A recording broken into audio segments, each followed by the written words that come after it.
And welcome to episode 12 of the Get More Sports podcast.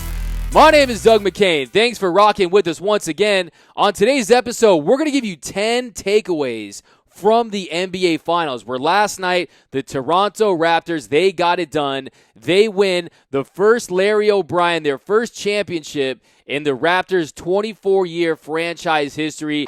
Now the Warriors just inbound, and that's it. There's a new NBA champion, and it's a team from Toronto, Canada. We, the North, are now we, the champions. The Raptors, the 2019 NBA champs. And they did it on the road in Oakland. Final game ever at Oracle Arena, and the Toronto Raptors get it done. Congratulations to the 2019 NBA champions. You did it, Canada. Props.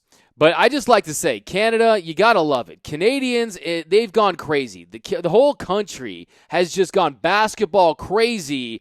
And let's not forget that basketball is rooted in Canada. Basketball traces all the way back to Canada because Dr. James Naismith, don't forget, he was born back in 1861 in Almonte, Mississippi Mills, Canada, and he's the inventor of basketball. He invented it in 1891 in Springfield, Massachusetts. And I just want to point out that Dr. James Naismith, he had instructed the janitor at the school to get him a box. He wanted the ball to go through a box, but he couldn't find a box, and the janitor brought back a peach basket. He nailed it, and the rest is history. So last night, you could have been watching the Boxball Association, but it's the Basketball Association, thanks to this janitor. But anyways, you also have to remember, first game ever in NBA history took place back in Toronto. The Toronto Huskies, they played the New York Knickerbockers back in 1946,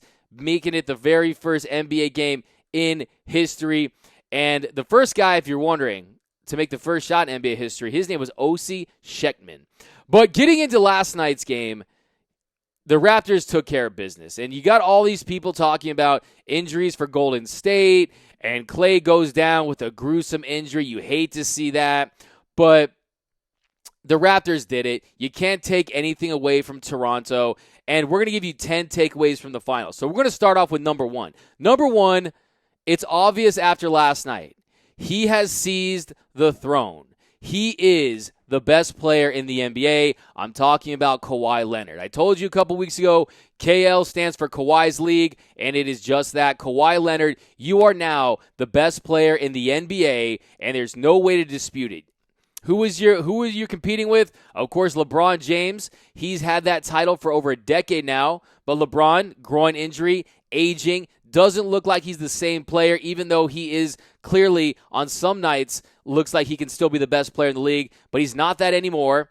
And then Giannis showed us in the previous series against the Raptors that he doesn't have the perimeter shooting to solidify himself for that spot. And then really it came down to two guys, in my opinion. It was Kevin Durant, who before the injury, I was ready to give it to Kevin Durant. He's averaging over 40 points before he goes down with that calf injury.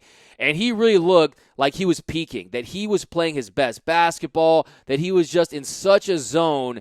And really, it's unfortunate for Kevin Durant, Warriors fans, all basketball fans everywhere. We're not going to see the Durantula for another 15 months.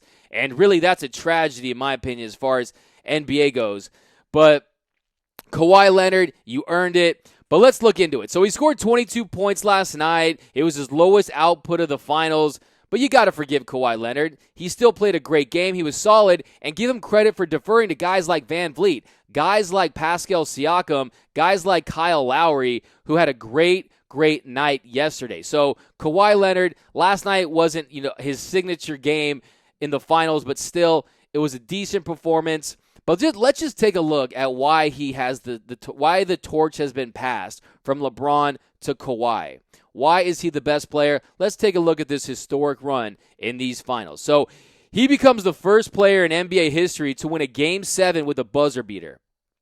First player ever. Never happened before this. When you accomplish something like that on a fadeaway into the first row of the baseline, it bounces around like 7,000 times, It leads to Joel Embiid sobbing into the arms of Marc Gasol, and really, that was historic. I know you're thinking of Jordan Elo. That was a Game 5, but first time ever with a Game 7. So, also, Leonard is just the third player in league history to win the Finals MVP with multiple teams, joining Kareem Abdul-Jabbar, the Bucks, and LeBron James with the Heat and the Cavs. So Kareem did it with the Bucks and the Lakers. LeBron did it with the Heat and the Cavs. Kawhi gets it done, Spurs and Raptors. Also, check this out. He was just one of a handful of elite players who averaged an entire championship run, averaging over 30.5 points or more per game. So that's only happened by 4 different players. Michael Jordan did it 5 different times. Shaquille O'Neal did it in 2000. Hakeem did it in 1995. Kawhi Leonard, he joins that exclusive class. Also, unlike some other prolific scorers, Leonard is just so efficient. It's the efficiency of Kawhi Leonard that really pushes him past the bar right there. He's 62%. That's his true shooting mark in these playoffs. And really, that's incredible. When you think about the volume and the efficiency that he's doing with, that had only been done a few other times with Bernard King in 1984, Alex English in 1985, Jordan 89, O'Neal in 98, and then LeBron in 2009, 2017, and 2018. But he actually won the championship, so that takes him to another level. Also, he becomes the only player who has won Finals MVPs in their first season with the team. Kevin Durant did it. Kawhi Leonard does it this year. And really, just look at the teams that Kawhi beat. It wasn't LeBron's route to the championship, right? He had legitimate contenders in his way. He had to beat a Sixers team that had tons of talent. They had a big 4, you want to say. You had Jimmy Butler. You had guys like Tobias Harris, Ben Simmons, Joel Embiid, and he does it against a Sixers team that I felt had a decent shot to get to the finals, especially with their role players. And then he beats the MVP. He beats the MVP in Giannis Antetokounmpo, and those are no slouches. And he goes on to beat the Golden State Warriors, even after losing home court in Game 2. So he wins his second Finals MVP, and his first with his team, with a new team. And it's really one of the best 10 playoff runs in history. The Toronto Raptors are the unlikeliest champion in NBA history. I know that might be a stretch to some of you guys, but check this out. So, in the past 15 years, the only teams with the worst preseason title odds than the Raptors to also end up winning the title were the 2011 Mavericks and the 2015 Warriors, but both those teams had played together. Both those teams had veteran leadership. They had been in playoff series before. This team, going into these playoffs, had only played 14 total games together, and they get it done, and they win the Larry O'Brien Trophy, which I learned last night that players call it the Larry O.B. Apparently they call it the Larry O.B., so that's what I'm going to roll with from here on out. I'm calling it the Larry O.B., just like Kawhi Leonard and Lowry were doing right after the game. But the thing is, with this championship squad, if you look at, like, the NBA is measured on dynasties. It's measured on groups of elite talent, top 10 to 15 players on the same team getting it done. Just look at it through history. You got the Showtime Lakers. You got Larry Bird and McHale and in the Boston Celtics. You got Jordan, Pippen in the Bulls, top 50 players. Kobe and Shaq winning for the Lakers. Hakeem the Dream, Clyde. Hakeem in 94, 95 might be the closest we've seen as far as an elite player not having that top 20 talent around him. But for the most part, you got the Heatles with Chris Bosh, LeBron James, Dwayne Wade. You got the Boston Three Party, KG, Ray Allen, and Paul Pierce. You got the Cavs with Kyrie, LeBron. I mean, this is one elite talent, one elite offensive player, one elite defensive player in Kawhi Leonard that carried this team to the championship, and you just don't see that in the NBA.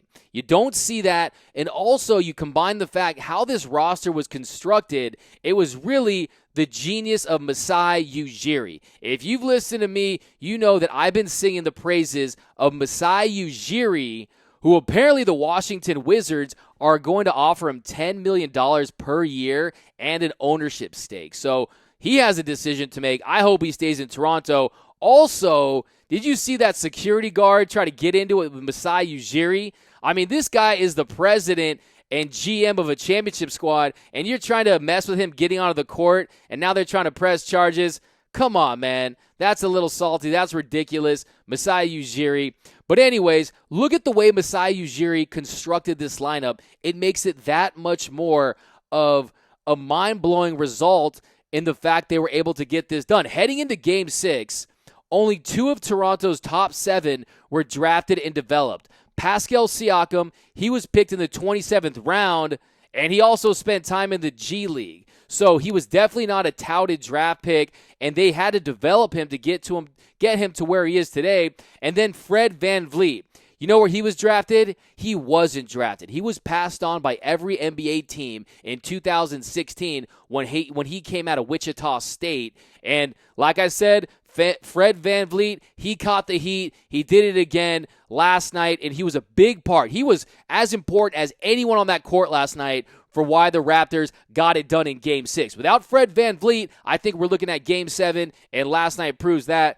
But really the rest of the foundation for Toronto's first championship, it came with this series of unlikely deals. These deals that Masai Ujiri, he's playing grandmaster chess where you have no idea what he's up to. And just take a look at this. Kyle Lowry, he comes from Houston all the way back in 2012 in exchange for a future first-rounder that became Steven Adams. At the time, everyone thought that was a bad deal by Toronto. Ujiri landed Serge Ibaka, who spent a half season in Orlando, for Terrence Ross and a 2017 first-rounder. So you've given up Terrence Ross, who's still a decent player that a lot of teams were inquiring the Magic about. A lot of teams wanted Terrence Ross, and they get him and a first-rounder for Serge Ibaka, who at the time was having injury problems. He looked like he was a little washed, but he had his eyes on him for a long time, and he brings him in. And he had a huge impact as a rim protector, rebounder, clutch buckets, a leader for this Toronto Raptors team. And then, of course, Marc Gasol, he came over from the Grizzlies with just 2 months left in the regular season. And, of course, Kawhi Leonard. The deal that everyone just laughed at. They said, okay, it's a one-year rental. You trade in DeMar DeRozan, the guy who, of course, the fan held up the sign. DeMar DeRozan died for this. You trade DeMar DeRozan for Kawhi Leonard, and Kawhi Leonard apparently asked Masai Ujiri, why did you trade for me? Why did you trade for me knowing that I'm likely going to walk, knowing that I want to decide where I'm going to play? And he simply said, because you're the best player in the NBA. And when you have an exec believe in you like that, that's when you drop 30.5 points per game, 9 rebounds, 4 assists, and 2 steals, and absolutely carrying this squad. So they're just so unlikely. And then if you look at this run they went on, the Raptors, check this out. They were down 1-0 to the Magic in the first round. They were down 2-1 to the Sixers. They were down 2-0 to the Bucks, and they won all series. They needed one of the most miraculous shots in NBA history to get them to the finals. I mean, to the Eastern Conference Finals. They survived round 2. They handed home court advantage away to the Warriors in Game 2, and they took an L in one of the most emotionally charged games that we've seen in NBA Finals history. So dramatic. Kevin Durant goes down with an Achilles injury. The whole city of Toronto, the word on the street, the buy-in ticket for Game 5, nosebleed seats were going for $2,000, $2 G's, and that's Canadian money. I don't even know how that even works, but $2,000, and they lost that game only to go to Oracle and get it done in Game 6. So the Raptors, Masai Ujiri, they bet on themselves, and now they're NBA champions. The improbable has become the reality. And really, it doesn't matter. Whatever the future holds for Toronto, Kawhi could walk. It does not matter. You win a championship. The Phoenix Suns have been in the league for 50 years, have never won a championship. You saw the St. Louis Blues. They've been in the NHL since 1967. They had never won a championship. They got it done. Championships, they last for decades, man. And it's sweeter than maple syrup that they were able to do it last night, last game ever in Oakland. So a very, very improbable championship. I'm going to say that it was the most improbable championship that we've seen in NBA history. And on to number 4. This asterisk talk is ridiculous. This asterisk talk, this idea that there should be an asterisk because Kevin Durant went out, because Klay Thompson had the hamstring and then, unfortunately, the ACL injury, the Iguodala, Kevon Looney, all these injuries. The fact that you put an asterisk on their championship, I think, is just such a discredit to what they were able to accomplish. It reminds me of that scene from Jurassic Park. It reminds me of that scene where Jeff Goldblum, here, I'll play the clip for you now.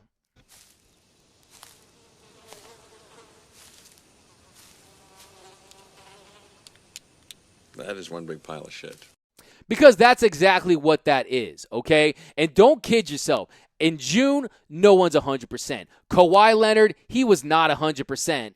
And the last 8 times they've played the Golden State Warriors, they've won 6 matchups. They've won 3 straight at Oracle. They wiped them off the floor. I don't care who they threw out there. Steve Kerr got out-coached by Nick Nurse. And look, the injuries were a factor. There's no doubt about it. But they got it done. That's going to be a small footnote in the grand scheme of things. That championship by the Raptors was 100% legitimate, and we're not going to take anything away from them, and that's just what it is. And number 5, Kawhi Leonard. He needs to leave Toronto if he wants to win another championship and wants to win another Finals MVP. Kawhi Leonard, he looks like he's turning into this NBA nomad that he brings his finals credibility and his championship pedigree to wherever he goes. And unfortunately, the great story with Toronto, if he stays in Toronto, I don't think he'll ever win another championship. If he wants to win another ring, and who knows, maybe he's content. Maybe the bond that he's built with Canada, with Toronto, with Masai Ujiri is enough for him to ride off into the sunset, more like right off into the cold winter snow, whatever it is in Toronto, and stay there instead of going to the Clippers, where he has been long rumored to covet being with the Clippers and being on the West Coast where his family lives, and Toronto's 2,500 miles away from that. So Kawhi Leonard, you need to leave Toronto if you want to win another championship. But, until about 2 weeks ago, it was widely assumed that Leonard was going to, pack those parkas for the West Coast, but I think there's a chance he's going to stay. But you got to think, Kawhi, if you want to win, this is what you're up against. Kyle Lowry, he's 33. Marc Gasol is 34. Danny Green is 31 and a free agent. Serge Ibaka is 29. Doesn't look like, he's 29. I want to see a birth certificate by Serge Ibaka. Some question his age. Today in the playoffs, Gasol, 9.4 points per game. He's 34, and he still affects the game, but he can still opt in to 1 year of his contract. And really, that's not going to help their ability to sign anyone. He can still opt in. He's still a nice player. He can still stonewall guys like Joel Embiid and centers, but is he worth $25.6 million, which is the number he can opt into? And then Siakam, 17 points a game on 59.1 effective field goal percentage, 7 rebounds and 3 assists. And he's probably going to earn that most improved player award, but is he a max guy? Is he a guy that you want to commit to as a strong number 2? I'm not so sure. To me, he's almost a Lamar Odom type, a guy, Swiss Army type that can do a lot of things and be a 3rd or 4th player on a great team. I don't know if I see him as a second guy. And then you got guys, you don't have a lot of draft picks, you don't have a lot of cap space. But if you do, look, I said Masai Ujiri is a wizard. What he's able to do, shift things around. Maybe he can get something for Kyle Lowry. Maybe he can get younger. But I just think, Kawhi, you got a few years left in your prime. Maybe you stay in Toronto. Maybe it can work out. But in my opinion, I don't think that he'll ever win another championship with the Toronto Raptors. Next, number 6, Steph Curry. Like we said going into the series, he had an opportunity to change his reputation. His reputation, he's the golden boy. He's Chef Curry. He's the best shooter of all time, right? In this series, he had a chance to enter the conversation for best player of all time. He could have carved out his face in that Mount Rushmore, or at least started to, right? But he missed his opportunity. And really, Steph Curry, he is not in the greatest player of all time conversation. He's the greatest shooter of all time. I'll give him that. Just on pure volume, the numbers, 400 plus threes, the percentage. He has all those numbers. But if you look at the postseason, last time I checked, Ray Allen, who he surpassed as the best shooter of all time, still has you on making the greatest three-pointer of all time, which was that shot, the golden rope shot against the Spurs. So if you look at it, Steph Curry is 0 of 8 in his career on go-ahead field goals in the final 20 seconds, okay? Final 20 seconds, he's 0 of 8. Last night, he had his chance. Last night, you felt it. And apparently, Mark Spears reported that after the game, he pulled a LeBron James and he punched the wall in frustration. But that was your moment. That was the signature Steph Curry moment where they could have sent that to Game 7, and Game 7s get weird. They could have won that Game 7, and I'm telling you, he could have vaulted himself way up into that conversation, and he missed an opportunity, and all of us basketball fans, we're still waiting on that Steph Curry shot. Kobe shot against Phoenix. Jordan has tons. LeBron has tons. Magic has the hook. Larry Bird. I mean, there's so many signature shots that have been made, and really, Steph Curry has yet to make that signature shot that we're going to remember. He's made tons of shots, and he's a better player than Kyrie Irving. But when you think of Kyrie, what do you think of? Exactly. You just thought of that Game 7 shot. When you think of Steph Curry's signature shot, what do you think of? Exactly. Maybe you should think of that 40-footer regular season shot against the Thunder. But really, you need that signature shot. And really, Steve Kerr drew up a terrific play. He cleared that far side of the core out, pass over the top. He had a look at it, and really, it was just a failed, missed opportunity by Steph Curry. And it's really a shame because with dropping that 47, you almost felt like this was his moment. This was his time. Things were set up for him to just shut up the doubters for good. Because, look, there's doubters now. I don't care how many threes you made. You can make 1,000 regular season threes. I want you to make one in the NBA Finals that changes the series, that flips the series, that swings the series in Golden State's favor. And I'm still waiting for it. Chef Curry, I believe in you. But really, until you do it, you got to earn it. So I will give him credit, though. It was a very classy move by Steph Curry. If you saw how he FaceTimed Drake right after the game, check this out. Congrats, bro. Thank you, brother. Thank you, It's brother. tough one. Like, I hate seeing it. I know. You played your butt out, Nah, it's all good, dog. though. Love. How you already got the head? Enjoy it, man. It's big time for you, the whole city, the whole everybody. Y'all deserve it, man. Congrats. No, it's love. I'm gonna see you this summer, brother. Bet. Listen, love. Check it. You saw the KD, right? Yeah, I'm gonna keep on it. No worries. Yeah, you already know.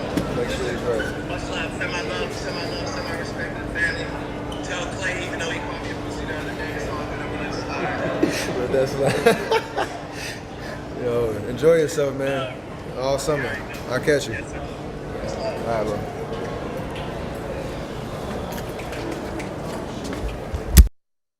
And also, yes, we talked about everyone's coming out today with their end of the Drake curse take. Man, we did that a couple weeks ago. The Drake curse is over, like I said. Anytime your team wins, that's a wrap. You get it done.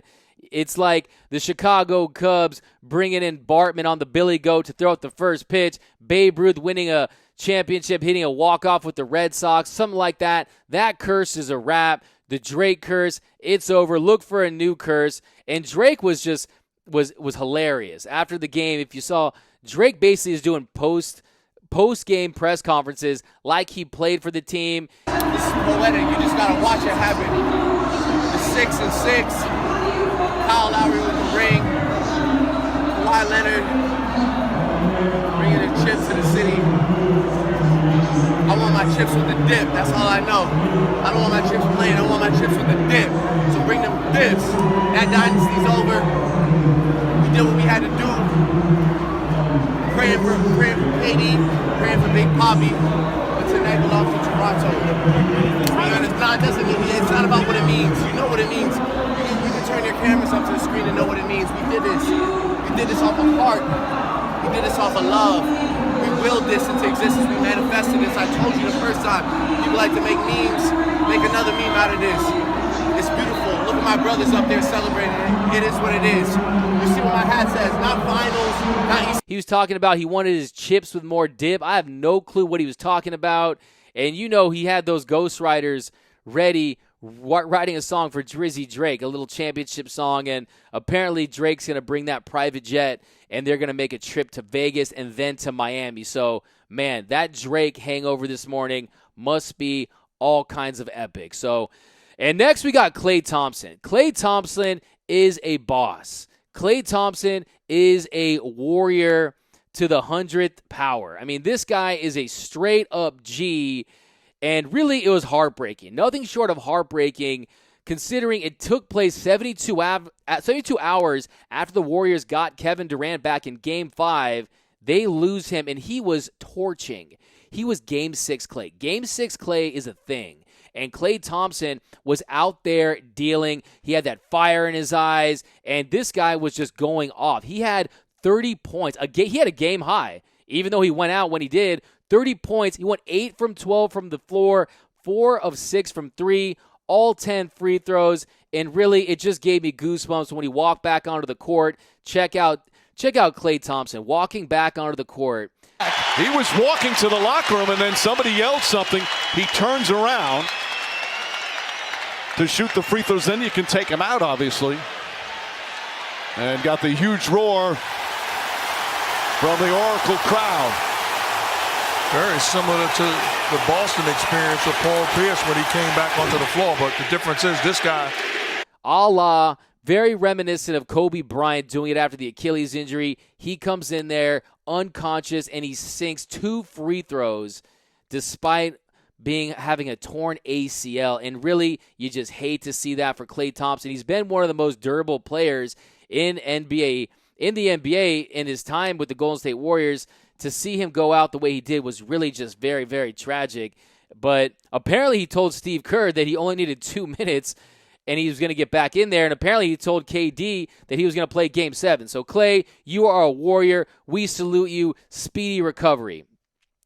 Next, we got Steve Kerr all but admitted that this dynasty is over. Check out this postgame. Steve Kerr seems like it's over. He's not talking about the future. He's talking about the past. And it just felt like this Warriors dynasty, he was accepting the fact that it is over.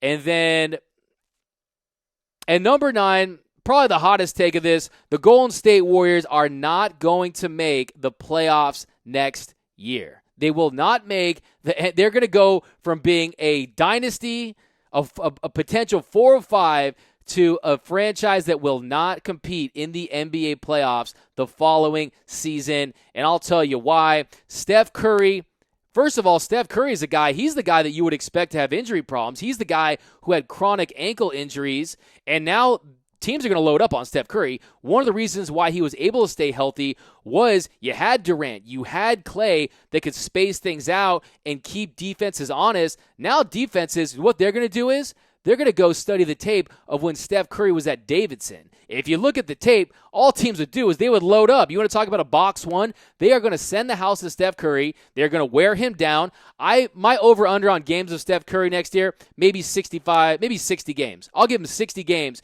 because Steph Curry, he has shown that those ankles are still an issue, and he can roll one of those ankles. They do not heal quickly, and I could see Steph Curry missing time. Klay Thompson, if everything goes to plan, he won't be back until March.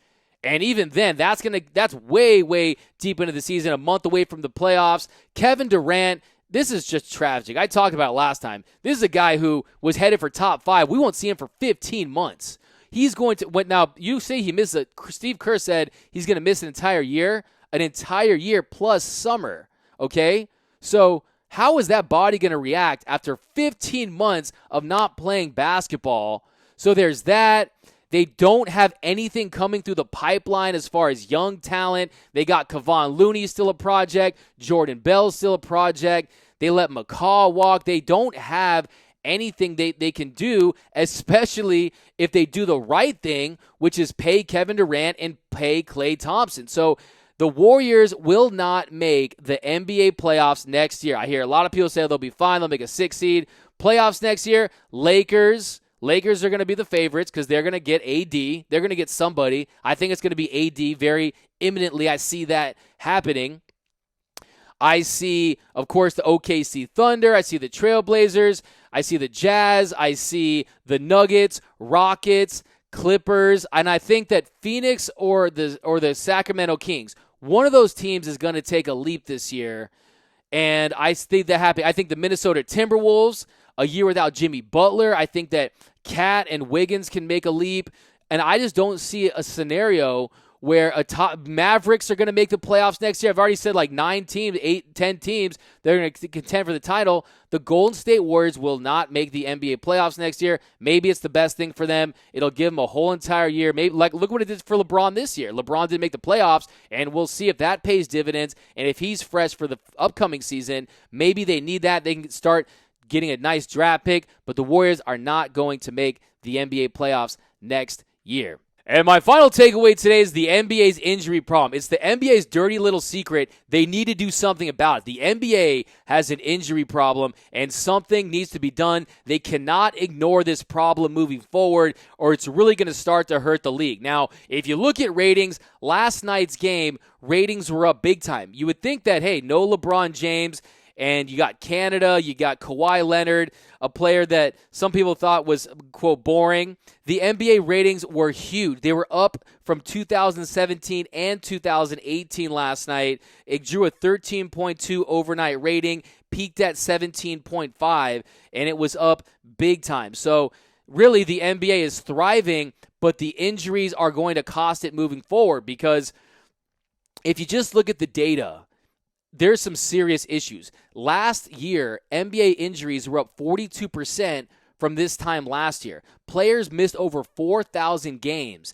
They got to 3,000 missed games a month faster than the 2018 season, okay? So this is something that's trending in the wrong direction, and some teams think that the injuries could go up by 50% in the near future. So one of the issues is players are playing faster, and the pace of play is just so out of hand, and it's just a different league. If you look at it, players are huge. Players are so much bigger than they were in previous generations. Back in the 70s, the average NBA player was 6'3", 175. Going into this season, the average NBA player was 6'7", 220. Okay? So players are getting bigger. And as Baxter Holmes and Tom Haberstraw reported on injuries to rotation players this year, 1996, you missed 34 players, right? 2016, 61 players. This year, that's up again to over 60, okay? It's trending in the wrong direction. Players are out in the crucial games. Look at last year. If it wasn't for Chris Paul's hamstring injury, the Rockets could have an NBA championship under their belt. It's changed the course of history more than any sport. Injuries has hurt its sport and has changed the outcome in its sport more than baseball, football, soccer, whatever you want to say, hockey. The NBA relies on its superstars because you're only talking about 5 players on the court at a time, and really 2 or 3 players getting that usage. So when you're losing key guys, it just changes everything. You're talking major changes. And really, it's a different game. The NBA needs to decide what it wants. Is it okay with the fact that players can be rested with the load management? I mean, you saw Kawhi Leonard.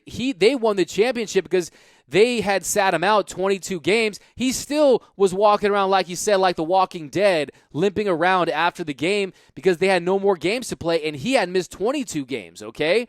But really, it comes down to the style of play. Back in the day, man, you had Vlade Divac. You had guys smoking packs of Marlboro Reds at halftime.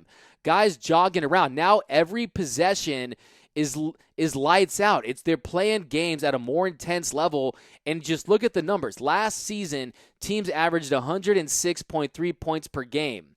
That number is up to 113.4 this season, which would be the biggest single season increase since the 1954 to 1955 season, when teams went from scoring 79.5 points per game to 93.1 points per game.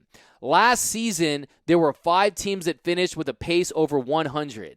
Pelicans, Suns, Lakers, Sixers, and Warriors. This season, in comparison, there's only 4 teams under 100.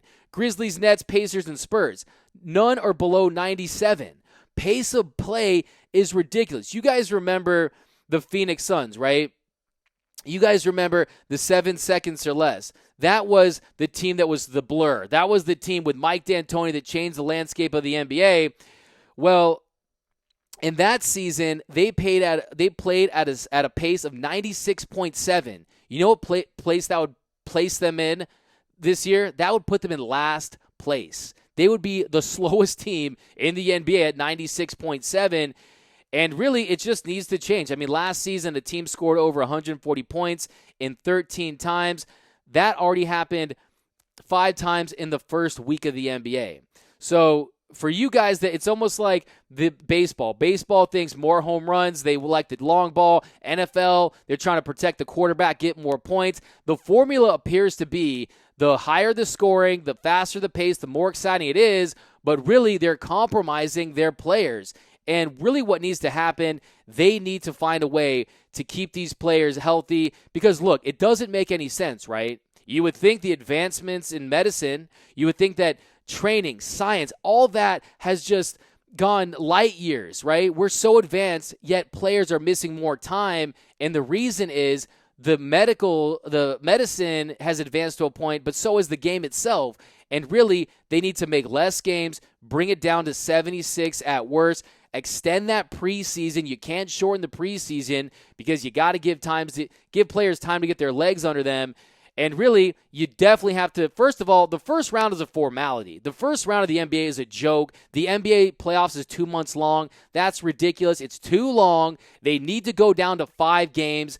First of all, it would just make it more exciting. When's the last time we had a first-round upset that really blew your mind? You know, the Mavericks, Warriors. That happened with Dirk and Baron Davis at one point. You had the all-time best one where Dikembe Mutombo is clinching that basketball against the Supersonics. But really, other than that, you don't have very many first-round upsets.